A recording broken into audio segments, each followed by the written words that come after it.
this morning for 10 minutes of morning calm. So appreciative you're here. Hope your day is off to a good start. And today we're going to talk about us a little bit into the Christmas story. I've been thinking through the sermon we have coming up and in a couple of weeks and on the wise men, famous story. And I was thinking, yeah, I'd like to offer just a few thoughts, as we're getting ready for that in a couple of weeks, and sort of trying to boil it down to this idea of, is life about a contest or a quest? Which one? Now, first off, I want to say, anytime you have binaries like this, you got to be really careful, right? Because obviously, I'm going to be leaning more towards a quest than a contest. But the contest part of life, like, there are parts that are contested, and there are parts where we compete one with another. And I love sports. There's a prime example, very natural example, and that's really a good thing. That's really a good thing. So when we have these binary, it's important to remember that there's all kinds of shades of gray in this. But we're going to look at it, in a more stark way, so we can kind of see when it goes totally off the rails, how it doesn't work. That is the contest. Everything's being contested. So thank you for joining me. And here's the basis of the story. So when we look at the story of the wise men see this star, they start their journey. They meet up with this evil king Herod because they've lost track of the star temporarily. And Herod starts all his machinations. Herod was deeply afraid of losing power. And Herod sort of saw the whole world as a contest. And I was thinking about it last night. It was like, if he was sitting down at a table, what would he do? Well, he would see life as a chessboard, and that there were all these pieces that he needed to move, and he needed to move those pieces to keep him in power. And he was a despot. You could look at him historically. He was horrific, historical figure, and horrific biblical figure as well. And he really just, that's how he saw the world. And it was very much a zero sum game. It's very much that his job was winning, his job was power, plain and simple, and that his job with political opponents of any sort, including, we know of at least one time where he killed a close relative, killing the other person. So that's that idea of the contest. And that's sort of the focus. Everything's about power.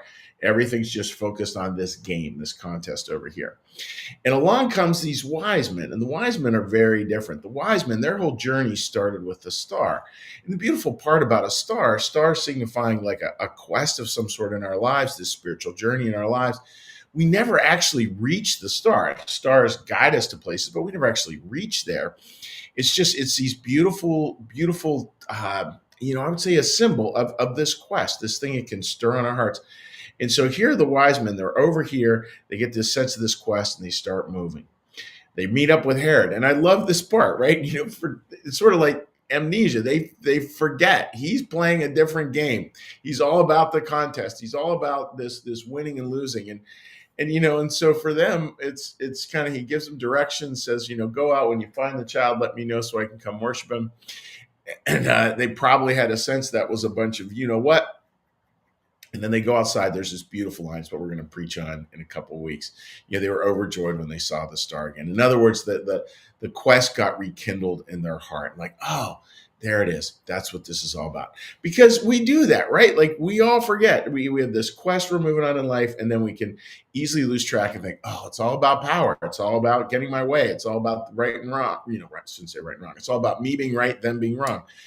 It's all these things, and it just doesn't work. That's why we have to be so careful with our language. That's why we can't call people garbage, because that's not how the world works. We're here on a quest, and the quest as Christians is to bring heaven to earth, as in heaven, so upon the earth. The church, as it were, is to be this living embodiment of the way heaven is supposed to work. And clearly that means it's supposed to work imperfectly, because churches are very imperfect institutions. And I'm using church here broadly. I could use the word synagogue, mosque, etc. There's supposed to be these little places that capture the essence of heaven. And again, will not be perfect, but will it be good? Absolutely. And that's where, friends, like the quest gets so good, because then heaven is not just this place. Heaven becomes this practice, and we practice heaven, we practice heaven, and we practice heaven, and we keep on practicing it. And it's this beautiful part that when you get the practice, you also get the experience at the same time. When you practice these basic spiritual things and it could be personal about being honest, they could be more outreach oriented in terms of service. You practice these things, you will experience heaven. Absolutely, 100% guaranteed. I mean, then that alone speaks to the reality that there is a heaven out there. And as Jesus said, the kingdom of heaven is within. We will find ourselves in heaven eventually, but that comes down the road. For this point in time, it's really about like taking on the quest. So where you feel sort of today, where you feel sort of like prone to kind of lapse into making something a contest, be careful with that. Are there times that things are a contest? Absolutely. May the Steelers win this Sunday. Absolutely, there are things that are a contest. But that being said, we need to continue to shift and to see life as a quest. It's this journey. It has movement. That movement brings a lot of change, a lot of transformation, and a lot of joy. So I hope that makes sense, friends. And what we're going to do now we're going to take a little breath and we're going to do a little meditation, a little prayer, a little blessing, and then we'll say hi to friends on social media. So with that, dear friends, let's get a little breath. A line from the Old Testament. Be still and know that I am God. Be still and know that I am. Be still and know that I.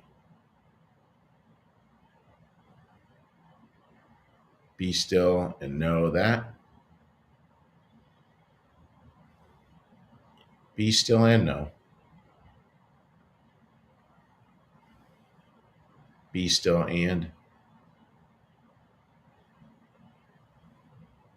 Be still.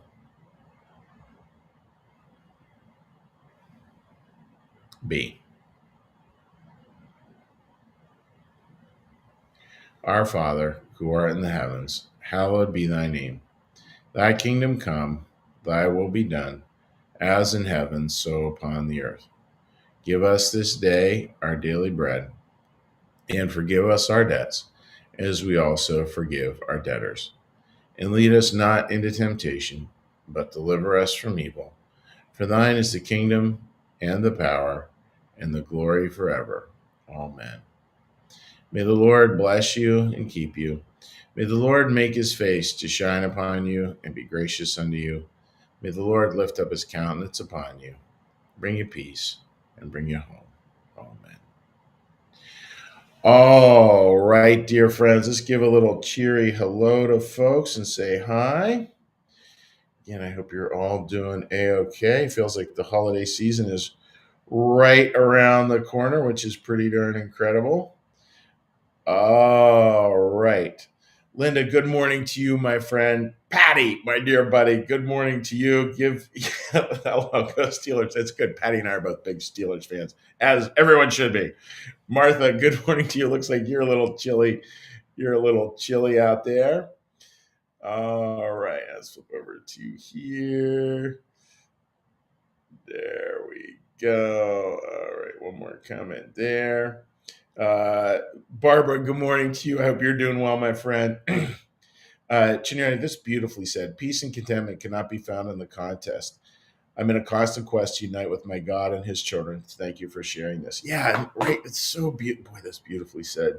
I may use that in service on Sunday in a couple weeks, because we really, there's just no peace there. There's no peace. And it's like, it's easy to look and yeah, you can win the power game, but so what? I don't know. Like this is a little bit of an aside, Jenny, that your comments make me think about. I was listening to a podcast yesterday and the person said, no conqueror has ever been satiated by conquest.